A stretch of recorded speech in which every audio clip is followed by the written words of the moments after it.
Hero Future Energies. Now, do you want to be Robert on your Sunday name or Bob? Anything polite. Anything polite. Right, let's go with Robert Ayres, who's director at Hero Future Energies. Talk hydrogen and LPG.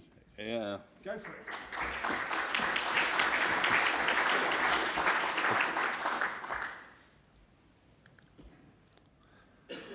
Well, the first slide has worked, so we're into the flow now. So, it's not working. I spoke too soon. When you put it down, it works better. Ah, right, thank you. So, a very brief introduction about Hero Future Energies, what we are, who we are, and where we're from. So, we are part of an organisation called the Hero Group. And when I first joined Hero Future Energies, I was staggered to learn that we are the world's largest manufacturer of two-wheeled modes of transport. That's because we are, Hero Group is an Indian company. If any of you have been to India, you will have seen thousands and hundreds of thousands of motorbikes driving around the country with Hero on the side of it. Some people say that our ambition is to be a superhero in the climate change agenda, and that is the reason why Hero Future Energies was formed 11 years ago, and we grew rapidly, and we now operate 2.2 gigawatts of capacity in India and in Europe, and we continue to grow in the UK, in Asia, and obviously in India, which is our main centre. We're one of those companies that have got strands in many, many, many different businesses, in finance, in medical care, in education, and in heavy industrial manufacturing. So a bit more about Hero. We are very proud to have as our shareholders and members on the board IFC, the investment arm of the World Bank, and also funding and shareholders from KKR, one of America's largest equity investment arms. And that gives the group, and particularly Hero Future Energies, a very stable financial base for the global expansion. And we've recently set ourselves a goal of expanding in 5 countries, one of those being the UK, and to grow our capacity by 5 times in 5 years.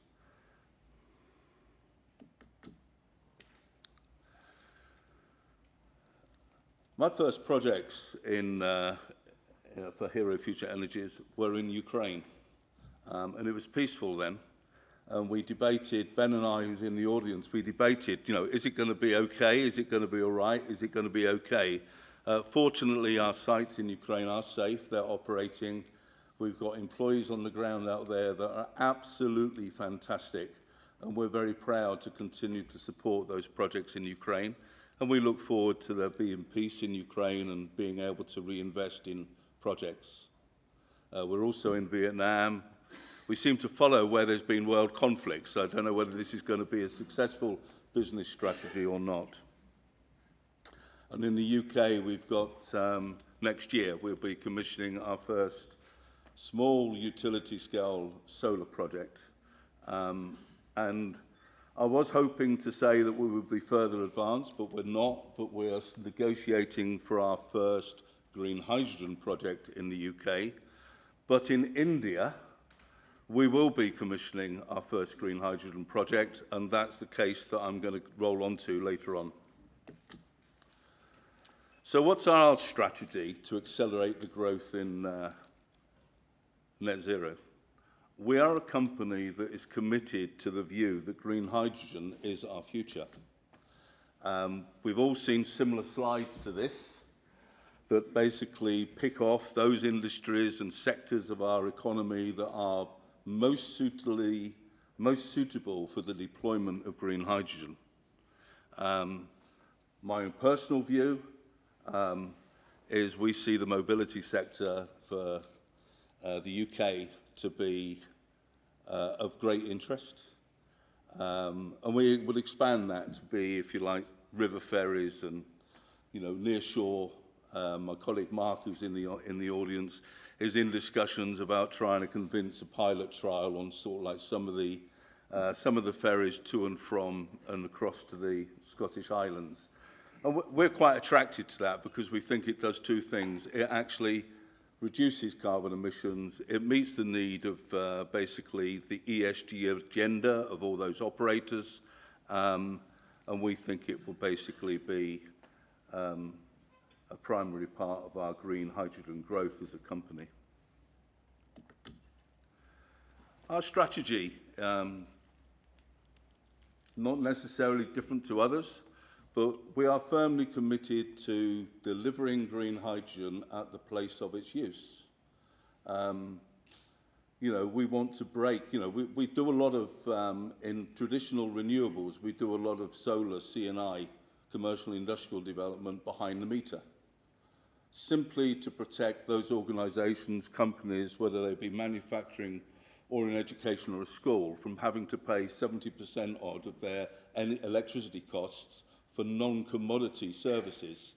You can buy electricity cheaper if you've got solar PV on your roof or you've got a small wind turbine somewhere within your facility. So it's important to us that we break the fuelopoly that basically local authorities and public organisations are exposed to in running their commercial fleets, that may be the fire service, the police service, or whatever service, and put that green hydrogen production facility within the command on a bilateral agreement with local authorities.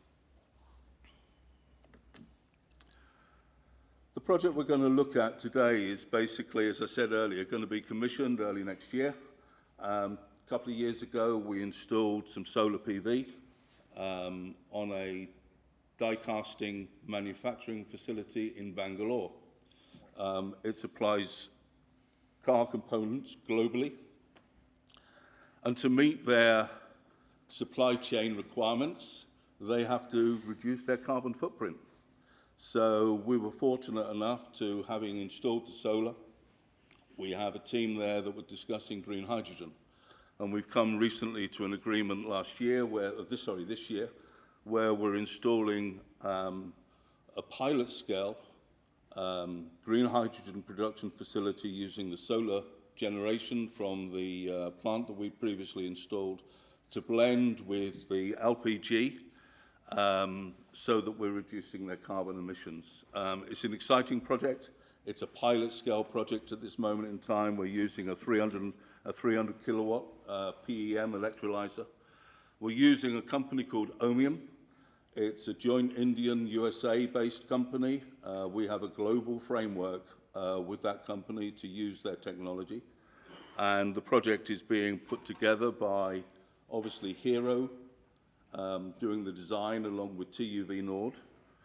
We are funding the project, so we're not expecting to make a great deal of money out of it, but it's a learning curve, and we will transmit that knowledge and expertise that we gain from that project to our other global centres.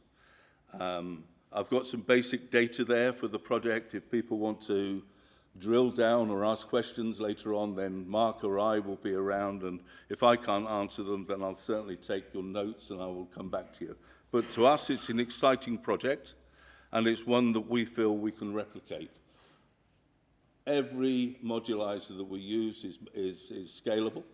So whether you're doing a 300 kilowatt or you want to do a 3 megawatt project, we can simply just put more units in. So it's very similar to what we see today in battery energy storage, where these things are all modular.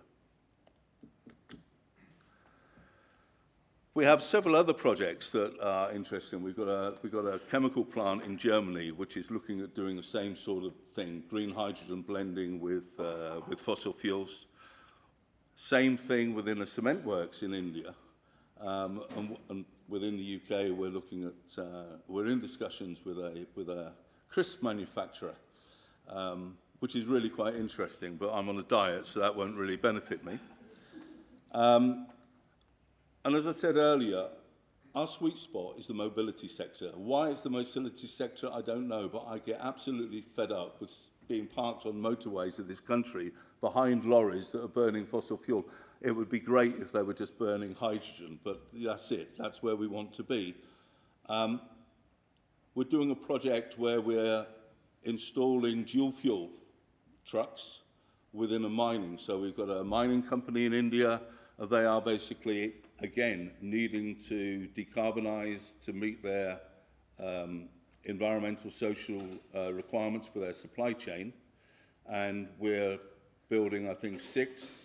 We've built 1, we're building 6 dual fuel mining trucks, field trucks, so that we can actually facilitate that decarbonisation process. And the advantage of these dual fuels, we've had discussions in the past with TfL and other local authorities. It means that you can basically take your existing truck fleet,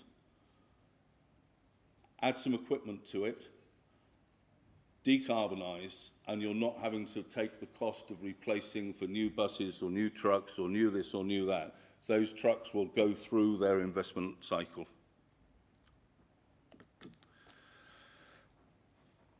And wherever we go, there are always barriers to deployment.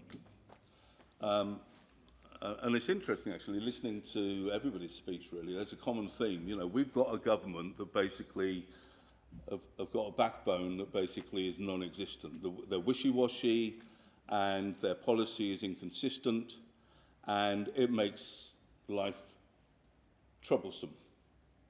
And so I do believe that, you know, I remember Greg Barker years ago announcing that he was going to cut the feed-in tariff in the Sunday Mail, and the industry went haywire for well, several months whilst that was settled down. And we're in the same remit. We've got politics interfering with what is a very necessary need and a passionate need, as displayed by Claire earlier. You know, this is something that we absolutely, as a population, need to do, regardless of what the politicians may think they can afford. To make green hydrogen work, however, it does need some form of incentive. We would not have offshore wind, solar PV destroying or industrialising our landscape, as some people say, if we had not had the feed-in tariff or the RO. They were the subsidy systems that were introduced that enabled the experts that are in this hall today to deploy, invest, and bring down the cost, unit cost of installation. So it's important. At the moment, all these things are being funded either by, as we are in India, at the project of the aluminium works, we're funding it. It can't carry on. Local authorities, we can go to grants, we can go to institutions, but it needs some significant form of incentive. I think once we've dealt with that and we've got basically the right policy, regulations, I think the investment will come. I think investment is going to be interesting, and certainly your conversation, your presentation earlier on investment was very clear, very exciting. We're quite used to going for larger scale debt finance, and basically when you rock up to the front of HSBC and you ask them to invest in a small battery energy scheme in Wrexham, they say, not really too sure about the technology and the project's too small, so we're not interested. Well, that's not really, you know, that's not, you know, that's missing the whole point of needing to address climate change. I think all the other barriers are less of a concern. They will be resolved if we get the finance and the regulations right. So that's it from me, really. If you want to know more, then speak to Mark, because he knows far more about it than I do. We've got a stand out in the front there, so we'll be around for a few minutes. If not, then please send us an email, drop us a line, and remember that Hero Future Energies is around to help you. We want the dialogue. We don't necessarily want the project. We want the dialogue. If somebody else gets the project, then there's other projects. There's plenty of them. So thank you very much for your time. It's been a pleasure.